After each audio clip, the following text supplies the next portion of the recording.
Family violence charges withdrawn today, guys. We received a notification by email from the police prosecutors that they would not be proceeding with the case. Now, why is that?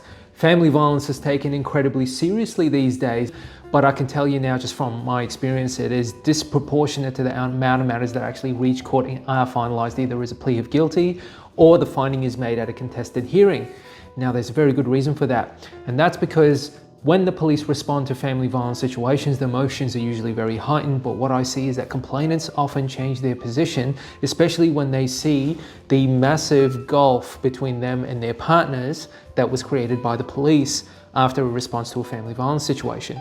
Now, much of that is naturally warranted, of course, but my job is to determine which ones aren't warranted, mostly because of the sentiments of the parties themselves, including the complainant. The police will do, of course, everything they can to further a complainant's statement, but at the end of the day, if the complainant is not supportive of the original statement, or if they had refused to make a statement in the first place, the police just don't have a case.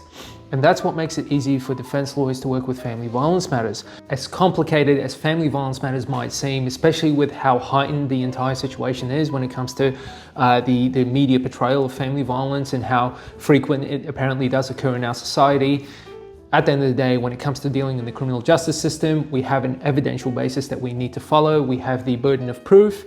Matters still have to be proven beyond a reasonable doubt.